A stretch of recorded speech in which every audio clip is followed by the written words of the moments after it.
Welcome to the Industry Insights Digital Summit. If you have questions during the presentation, please use the Q&A chat area. Today's topic is easing the burden of labor compliance and grant tracking. I'm Rob Tibbs, K-12 subject matter expert here at Kronos and former payroll director for Jefferson County Schools in Alabama. I'm excited to have two great panelists with us today. We'll start with Scott and let him introduce himself.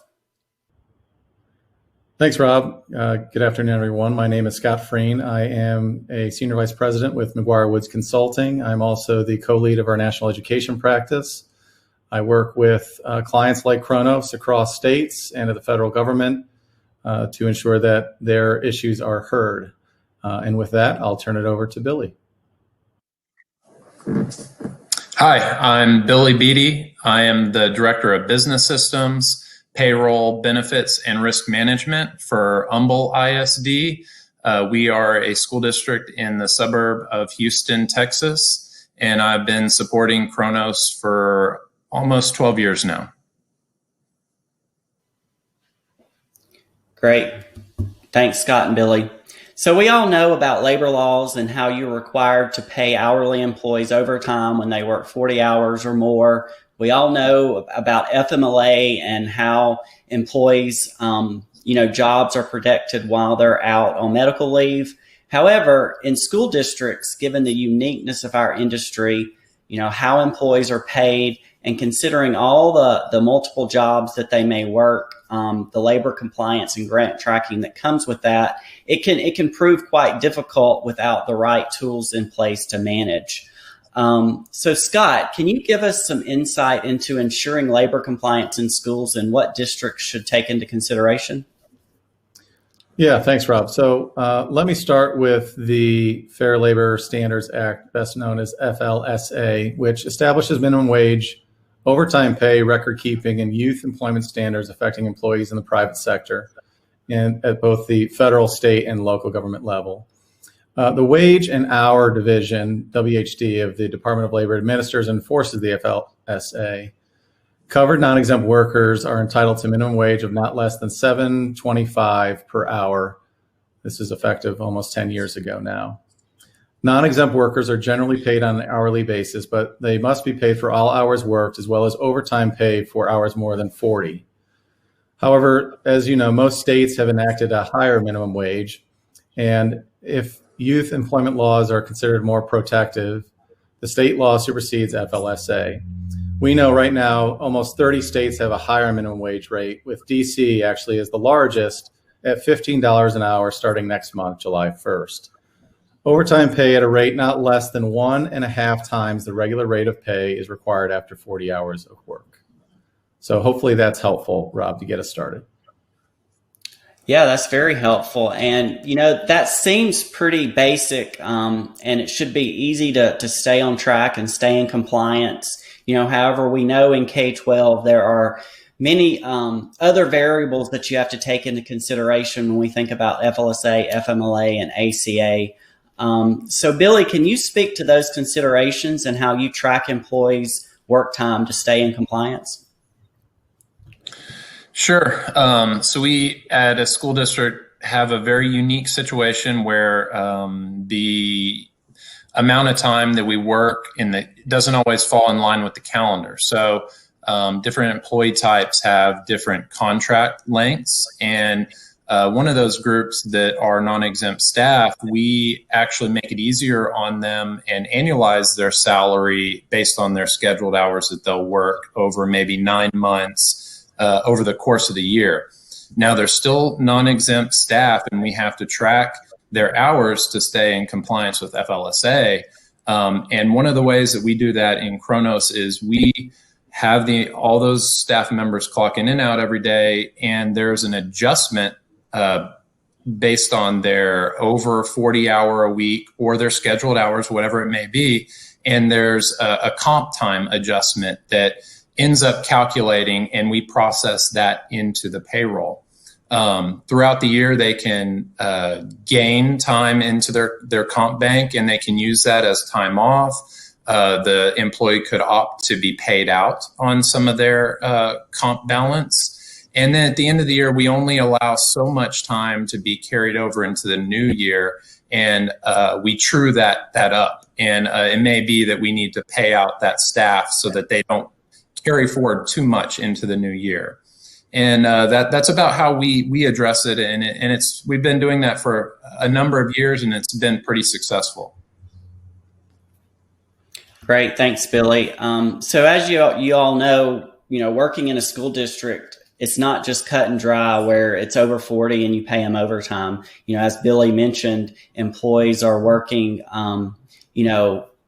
different contract amounts. So not all the employees within your school district works 8 hours. So you have to be sure that you track that straight time between their contract and 40. Then when they work multiple jobs, that throws, another calculation in there. And then Billy mentioned another common theme that we have in K-12, and that is comp time. And, as a public institution like school districts are, we have the ability to pay comp time in lieu of overtime pay. So that just adds an additional layer of complexity. So thanks, Billy, for sharing. I think the important thing to note is even though Billy and his district annualize the pay for the non-exempt employees, as he mentioned, it's still critical to track their hours worked. So Scott mentioned earlier that we also must ensure that we're paying employees minimum wage. And I know that in most districts, we comply with minimum wage, typically pay more than minimum wage, as he discussed. But Scott, can you speak to some common mistakes districts make with these non-exempt employees as it relates to potential minimum wage? Yeah. So while most of our work really focuses on the state and federal level, we have heard a couple of common mistakes, and I'm just going to share what I know about things, particularly around stipend and supplemental pay for non-exempt employees. The most common mistake we see districts make is the paying of non-exempt employees a stipend or a supplement for job duties they perform, such as coaching, tutoring, or even summer programs. While this payment method is acceptable, you must also ensure that the hours worked for the job duty performed along with a stipend or supplement, that they're paid equal or exceeds that minimum wage. This means you must track their hours worked for that duty, and also the hours performed for the stipend or supplement must be factored into their overall hours worked for the district and calculated into their overtime hours. So that's just a little bit about what we've seen. I think certainly Billy can speak to this in a deeper way relative to his experience in districts. Yeah, thanks, Scott. So, as Scott mentioned, one of the common mistakes we see with districts is potentially around supplemental pay and paying them stipends or supplements for work that they perform. So we typically like to ask that districts, develop policies and procedures around that to either ensure that you're not doing it for your non-exempt employees, or that you have a policy or procedure around it. So Billy, can you speak to how your district ensures compliance as it relates to stipends and supplemental pay for the non-exempt employees? Sure. And many different jobs come up, but what we try to do is eliminate or minimize the need for those supplemental type pays and stipends for non-exempt staff. We try to keep their duties while they're on contract within the realm of their job description. So they're swiping in and out every day for those job duties that they're assigned for their primary job. There are times when they may become off contract, and we will have them swipe in for those types of jobs when they're off contract. So we really try to stay out of adding two jobs at the same time. We try and keep it consistent to where they're only working and swiping in for one job at a time. And there are times, like summer school is a big example, where the employee's normal contract is ended, school's out, and then we transition them over and have them swipe in and out for summer school. And in that case, we have them built out with their normal pay in Kronos, but then we add the summer school schedule to their time card in Kronos. And when they swipe in and out for summer school, it automatically transfers the payroll to the summer school payroll, and the labor level accounts are tracked for summer school budget codes as well. Thanks, Billy. So like, as Billy described, their policy is to pretty much keep the non-exempt employees within the same realm of job duties. And, as I work with districts all across the country, I think it's important to take into consideration, that the fact that these employees, even though they're salaried, they're hourly, and that you've got to take into consideration not only minimum wage, but how these jobs play into their overall timesheet calculation for the week.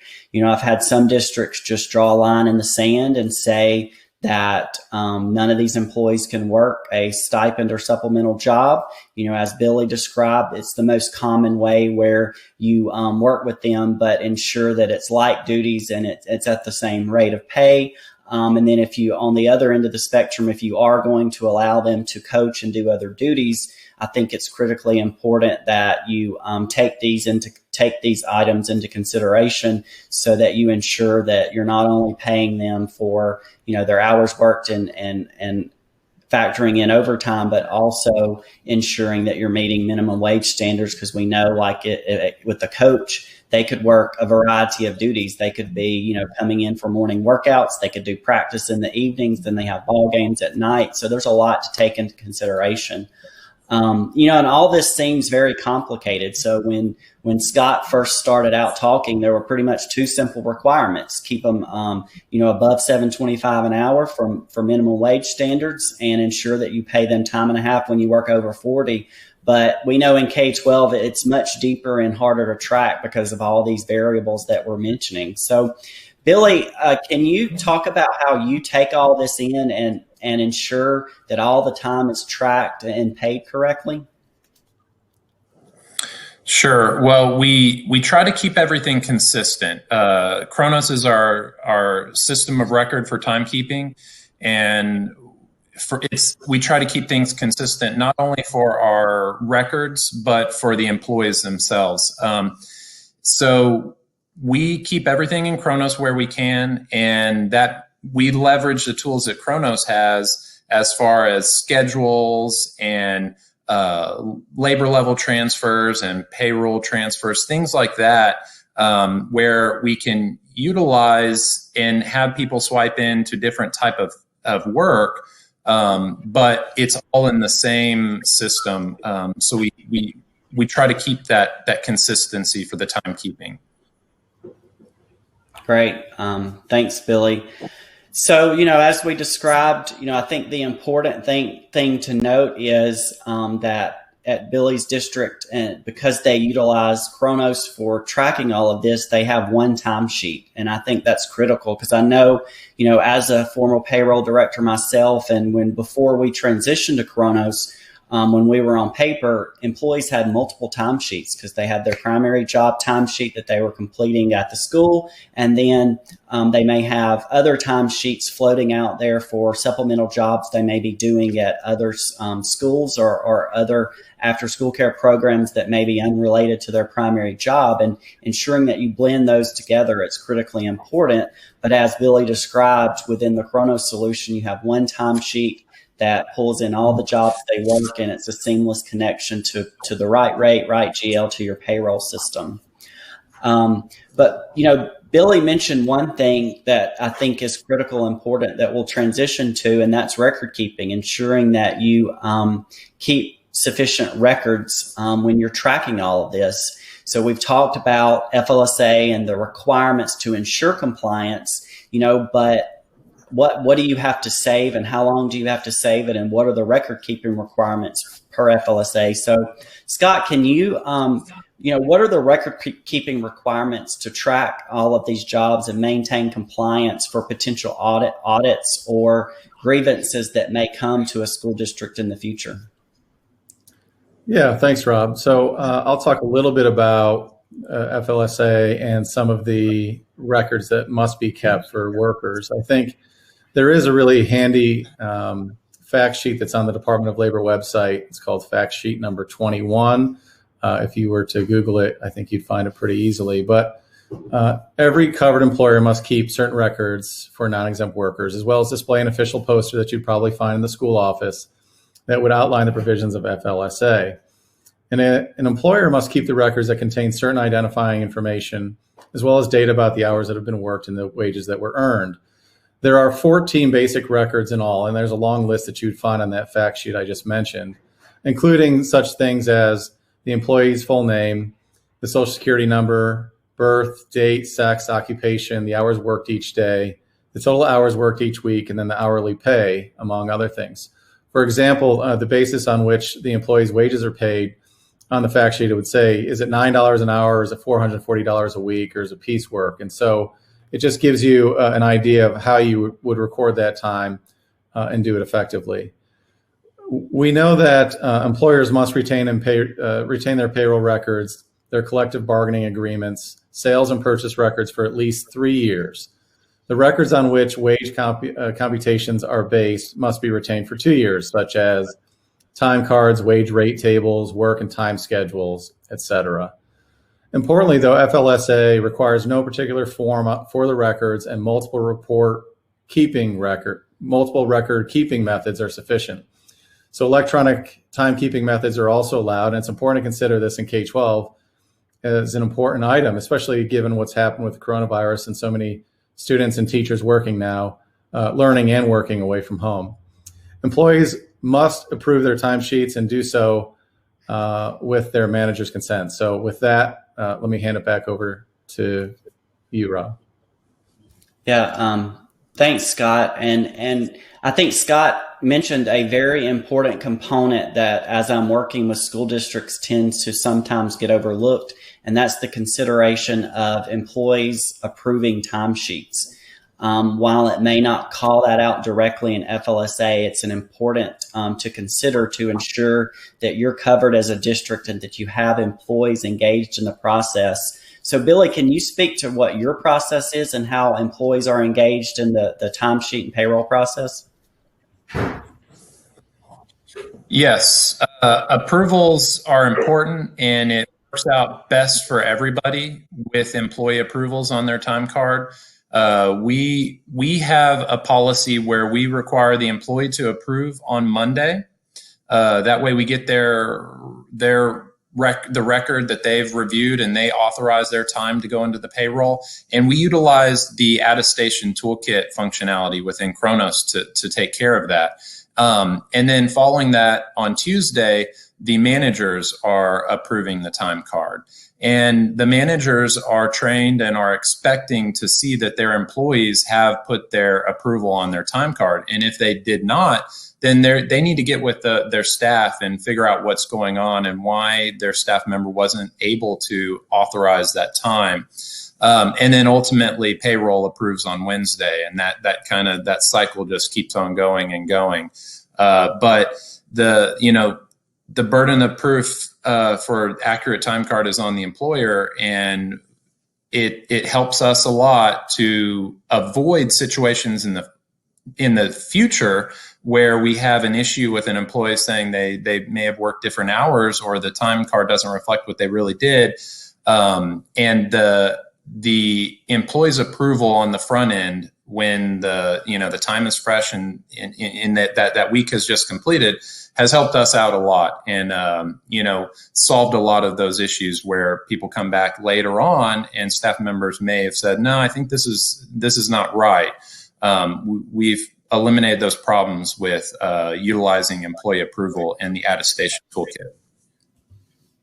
Yeah, Billy, I totally agree with you. And when I was in your shoes about 6 or 7 years ago, when we implemented Kronos within our district, that the critical piece for us was exactly what you mentioned, which is the attestation component. And I think that's critical to take into consideration. And for anybody out there that doesn't know what we're talking about, when employees go to approve their timesheet, an affirmation or attestation text pops up, basically that can be customized for your district, that basically has them attest to all time work for the district is represented, and that they're approving based on what is on the timesheet. And I think that's a critical step in the process, as Billy mentioned, to avoid future litigation or issues. So thanks, Billy, for sharing. So with that, let's transition to another topic that ties into everything that we've discussed, and that is grant tracking. School districts across the country receive federal funds, various grants, and other dollars that must be tracked and reported to ensure proper usage and application. So Scott, can you speak to common requirements when utilizing grants for either salaries, labor, or other enrichment programs? Yeah, thanks, Rob. So, we do a lot of work with the U.S. Department of Education. We track a lot of things relative to Title I grants, Title II grants, Title IV grants, et cetera. And, some things we've seen are the common requirements when using grants for salaries, which include the personnel activity reports. And we'll talk a little bit more about that in a moment. But a certification statement, which must be made every 6 months, and then record retention is another requirement for federal grants. Records should be kept for at least 3 years and show the total cost, compliance with the program requirements, and other records to facilitate an audit. One client that we do a fair amount of work with is known as the Gear Up program, which is a higher education program that was created in 1998 under the Higher Education Act and Title IV of that. And what makes Gear Up a little bit interesting, especially given compliance and making sure that things are tracked and sent back to the Department of Education on an annual basis, is it matches every federal dollar with a local component. So a state or local match is required for each of those grants. There are over 600,000 kids who are using the Gear Up program right now. And I use it as an example because one of the things that they find themselves with is, even though it's a college access program and trying to help low-income kids find their way into college and be ready for it once they get there. The most important job right now, it seems, in this community is having someone who can audit it and make sure that you can not only understand the one-to-one match, but that you're reporting your time of numerous folks, including coaches and teachers and counselors who've devoted themselves to the program and to the kids in their school. So, this is an issue that always crops up, especially relative to higher education reauthorization. And just an example I wanted to point out for you, Rob. Yeah, thanks, Scott. So I think it is important as we, balance budgets. A lot of districts leverage federal dollars for certain salaries, enrichment programs, tutoring before and after school care programs. So, 15 to 20% of your budget may be made up of federal grant dollars. So, Billy, I want to turn to you and have you to speak to specific examples or things that you do in addition to what we've described to ensure compliance with federal grants. Well, as far as the tracking time and effort, we utilize Kronos for staff to clock in and out and make sure that we have that record of what they have done. And we, on our general ledger, we track all of our projects and grants with a specific segment of our GL account. And so we have that same GL account set up in Kronos as a labor level. So as staff members who are working in those specific roles where that funding is used, we have them swiping in and out under the correct labor level, and therefore whoever oversees that funding can access those time cards and see what's going on from the timekeeping side, and has the record of that time worked. Great, thanks, Billy. So as you all can see, tracking labor in K-12 is just not cut and dry, and we know that ensuring compliance not only with FLSA but the grants can be challenging. So while on the topic of grants, and we've discussed record-keeping requirements, and Scott alluded to this, Scott, what are important considerations that we should take into consideration when it comes to reporting and keeping records as it relates to federal grants that districts may receive? Yeah, thanks, Rob. So let me maybe parse this out into three different sections. The first being, what is PAR? And then I'll get into the requirements of it, and then the time and effort. related to it. So first, personnel activity reports date back to the 1980s, and they're required for every employee who has some compensation charged either wholly or in part to grants.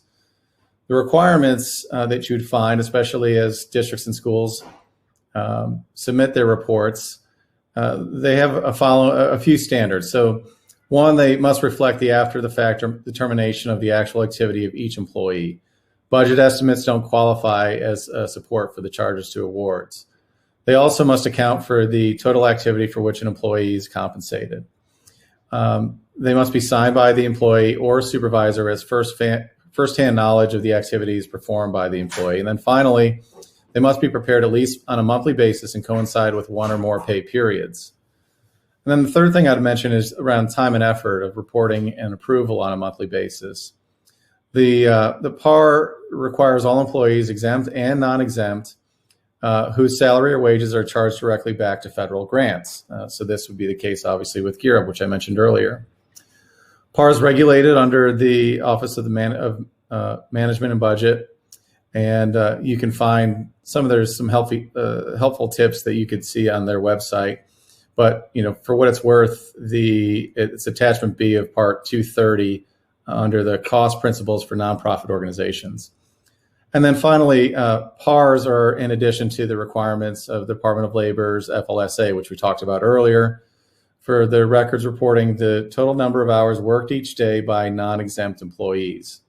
And in addition, any organization must follow the wage and hour laws in the state, again, which we covered earlier as well. So we found a few interesting documents that kind of walk through what PAR reporting is. And I think, Rob, at some point, maybe we could even share that with the folks watching the webinar today. Yeah, definitely. We definitely can follow up with that. And thanks, Scott, for sharing. So, Scott mentioned PAR, personnel activity reporting.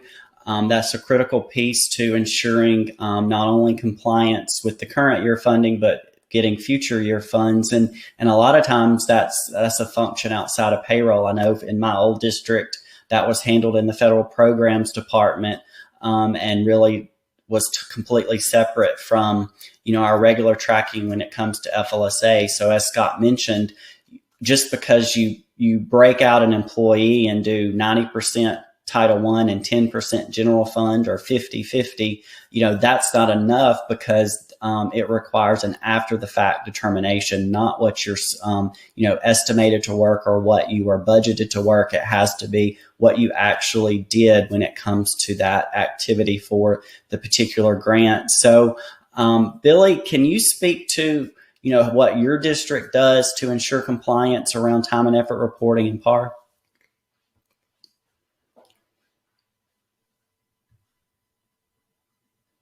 Funding departments manage that process and the reporting involved with that.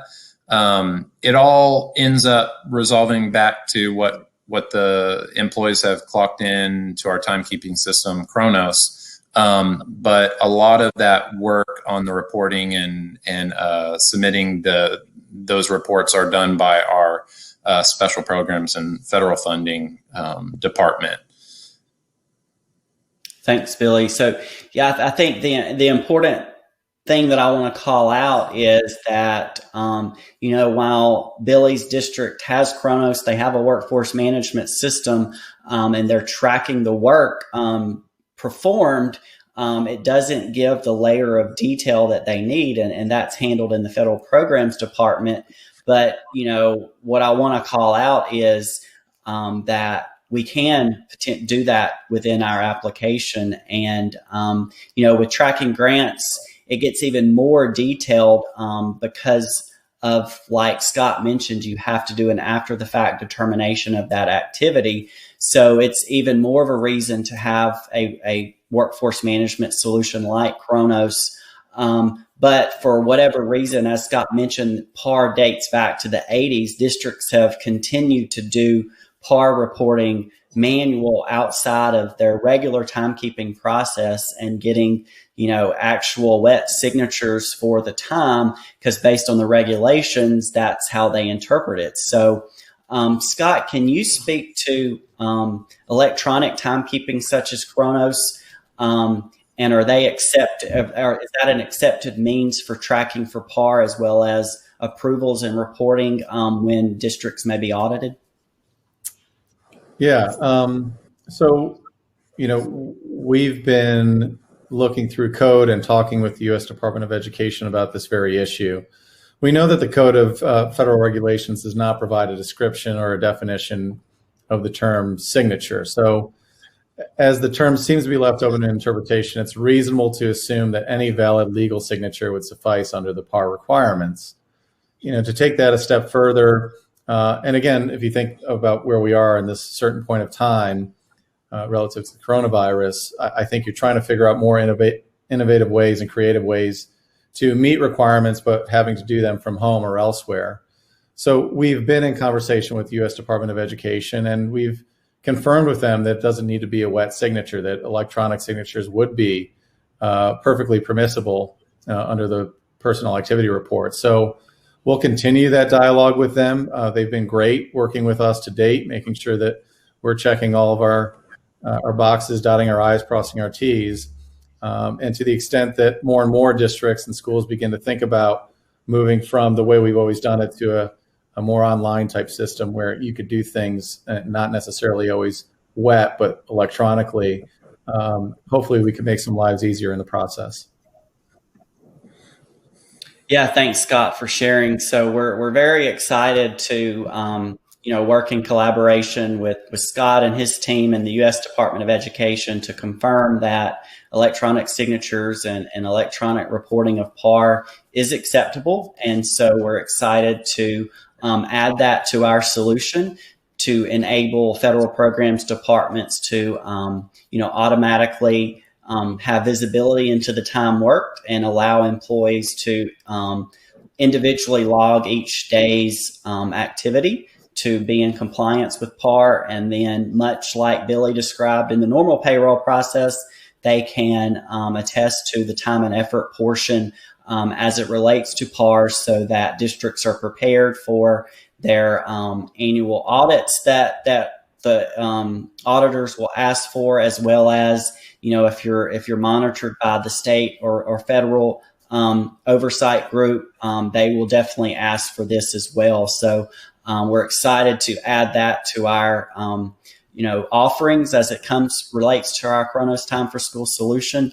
But we've talked about a lot today as it relates to labor compliance and grant tracking. So we've hoped you gained additional insight on how you can improve your processes and ensure labor compliance. Billy shared a lot of what they do, but there's a lot of other ways that I'm sure your district can see improving that. So as mentioned, as it relates to PAR, we're going to have additional insight and more detail so you can see our PAR solution in the demo center, which is a part of this virtual event.